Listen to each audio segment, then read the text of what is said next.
Speaking Tibetan. Il Vajra. The Vajra is the method.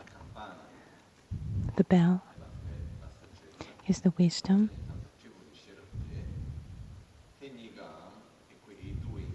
Both together are of the nature of the absolute bodhicitta, the absolute mind of enlightenment. In the Vajrayana tradition, in Buddhism, there are two symbols that we use often and that are always present, which are the Dorje or Vajra, and we have also the bell.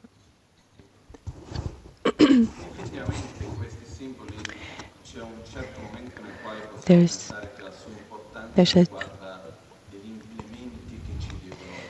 at a certain point we can think of these. They're representative, no? They represent something very important for us that go beyond just the implements, fundamental for our path. So we have these objects that we should actually always have with us to remind us of these two fundamental aspects.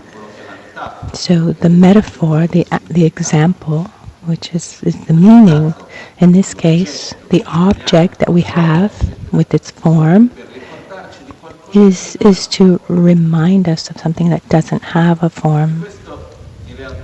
And in reality, these are two objects that remind us of three things, that recall three things. There were the Vajra, the bell, and then there's the union of the two.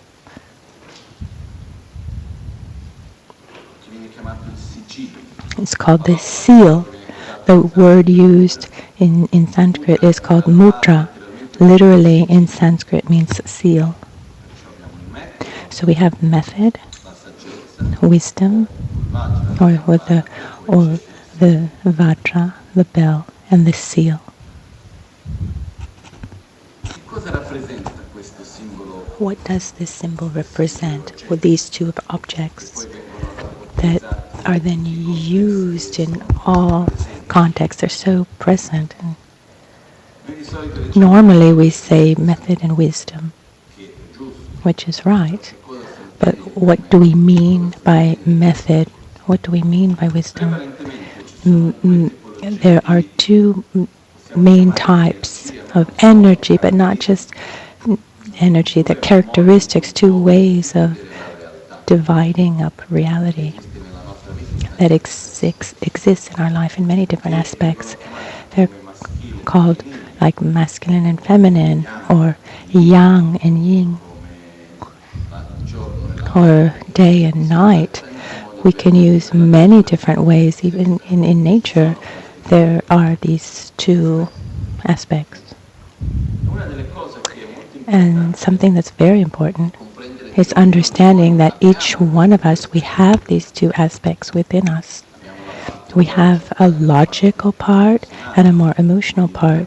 So understanding and then feeling. And from a point of view, like specifically for the practice, it's said that we have method that has to do with love, compassion, action. And we have wisdom, which is the understanding of reality on a non-intellectual level. Normally, when we relate, we say, our tendency is to say that method is love and compassion is feminine. And then wisdom would be masculine in our more modern way of things, like what in our understanding of love and compassion, in our understanding of wisdom normally. But in reality, it's the opposite. Method that has to do with, method means love and compassion, has to do with love and compassion. the so-called relative bodhicitta. It's this intention of wanting to help others, so developing ourselves to help others, and it contains also generosity and morality and all of the conduct, everything that has to do with our way of interacting with the world, based on this deep feeling of wanting, desiring the happiness of others, love and compassion. And this has to do, and this would relate to masculine energy method. And on the other side, we have wisdom, which is not conceptual. It's more intuitive. It's wisdom understood as the perception of reality in a coherent way, but it goes far beyond the conceptual level. The conceptual level is just the first step where we understand, but once we've understood, then we need to perceive, we need to feel. It needs to be part of our reality. Compassion as method is not compassion understood as like a strong emotion in the face of the suffering of someone else. It's the ability to act concretely, doing what is best for the other, to help eliminate or avoid the suffering of the other. So having compassion for you doesn't mean suffering for you and your suffering. It means doing something so that your suffering diminishes. There's a difference. So loving is not just a deep feeling that fills up the love, and that mine is a little bit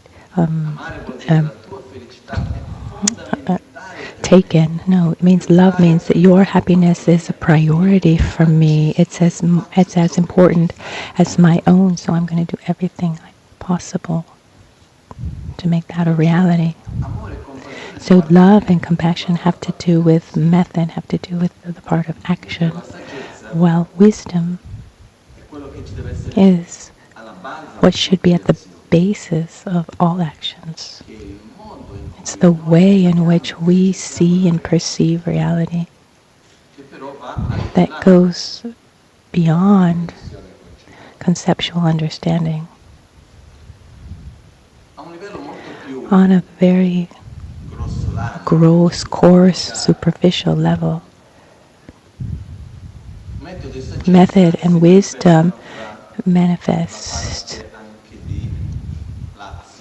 in action, like how we show ourselves to the world, what we do, and our emotions through which we perceive the world. So we have the part of understanding and the part of feeling.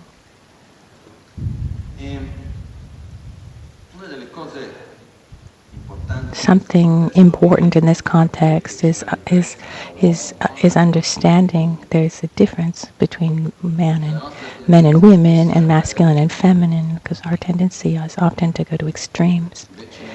Instead, we need to find balance.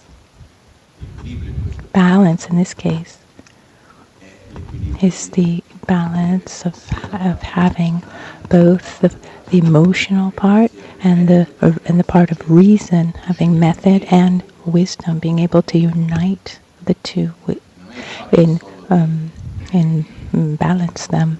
It's not just it's not like just how I show myself externally, or what my sexual orientation is. We're not talking about like the sexual orientation. We're talking about being a balanced person. They're two very different things. And talking on a daily level, course level, I mean, there are things that are marvelous, but sometimes they are kept far from our reality. So before talking about relative bodhicitta and absolute bodhicitta, which are marvelous states of consciousness and the union of the two, these are marvelous things, and the method is transformed into bliss, and there's the part of wisdom that is emptiness, and there's the union of bliss and emptiness. These are marvelous things. We can spend days talking about them. Before all that, we have two important aspects, which are our feelings, how we perceive reality on a non-conceptual level. And then we have the directing of our emotions. What do I do? How do I interact? How do I speak? And then we have method, how I act, how I speak, etc. And then wisdom, how I perceive reality. And the part of non-conceptual perception of the reality is we can call it, is a more emotional part of us. It's our feeling. And the part of action is more of understanding. Where do I go? What do I do? And what happens is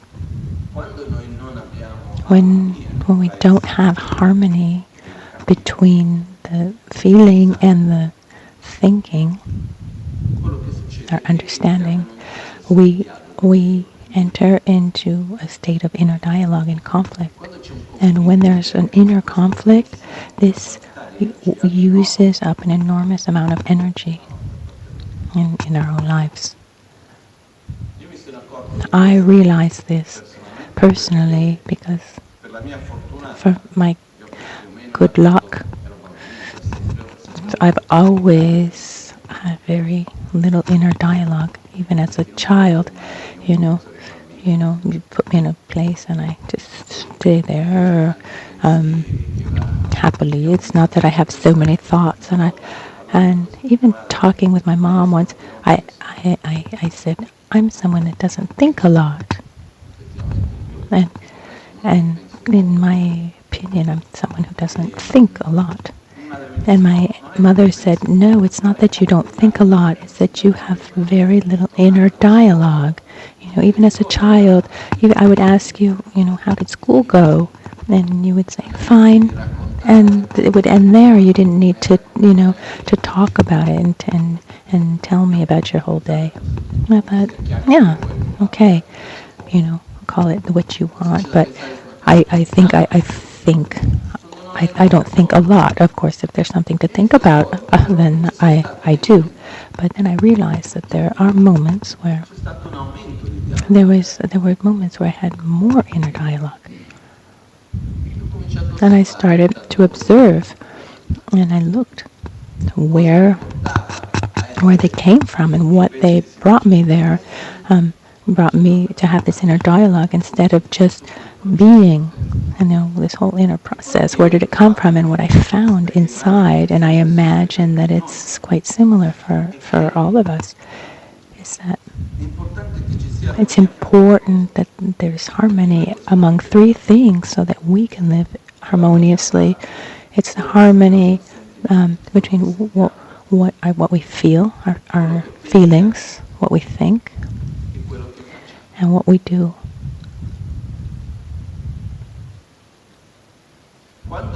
When I act in a way that is not coherent with what I think or with what I feel, I don't feel good with myself.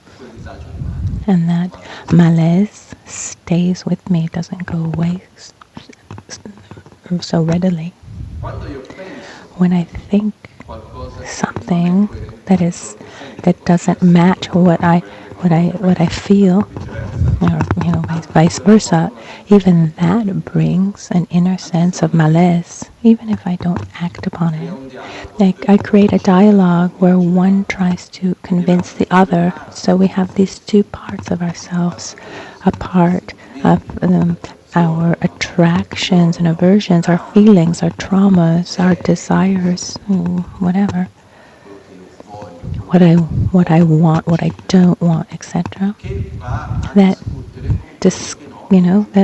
that discusses with what's right, what's wrong, what I should do, and then we discuss this all with our reason. When these two don't get along, we have another inner conflict, another feeling, an inner feeling of malaise, and this wastes so much energy. So one is trying to convince the other. And when the action doesn't correspond, then it becomes even harder.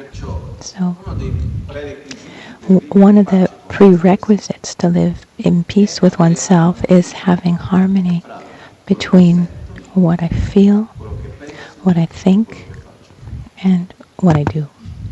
Among these 3 points. These 3 points need to be in harmony. It doesn't mean that what I think and what I feel need to be the same thing. I mean, it's better if they are, but it's difficult. It's not obvious.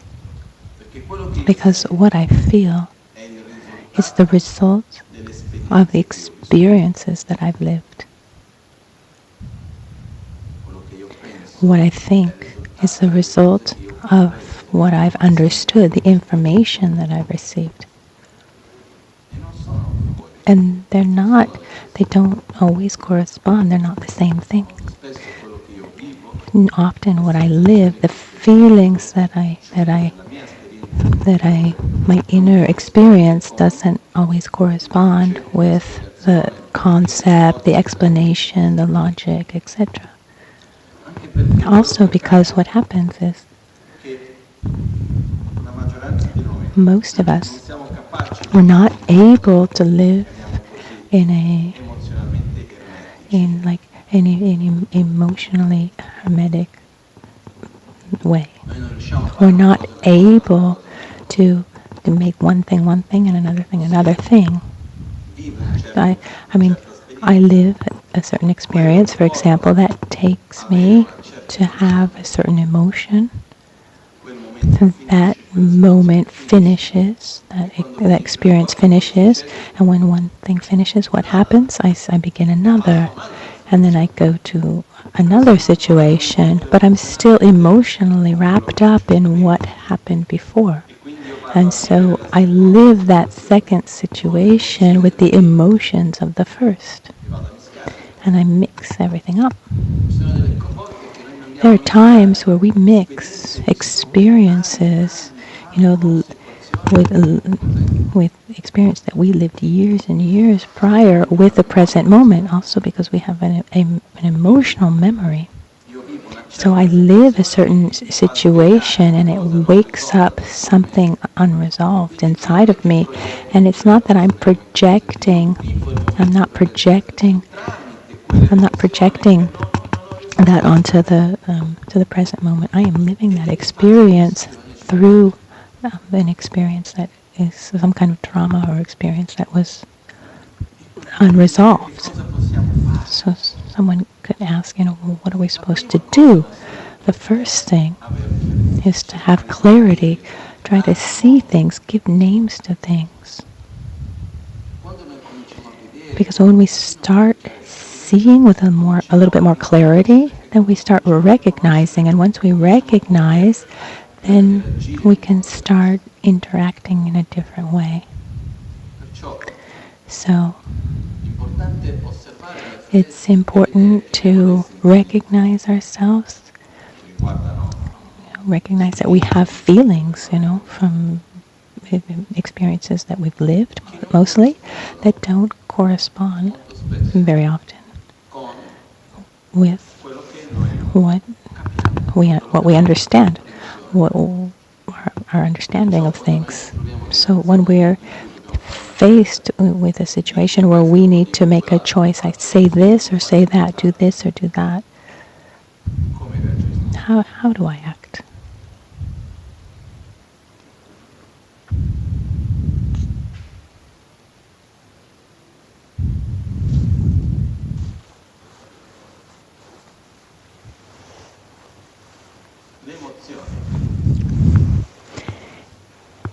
Emotions, first and foremost, should be listened to, being also a little bit like water.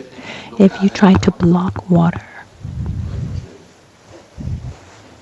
what happens? If at a certain point, even if there's not, even if it's not a lot of water, but if we try to block it, the longer we block it, the more strength it has, up to being able to just, break down everything. I mean, and it will always find the way to pass through.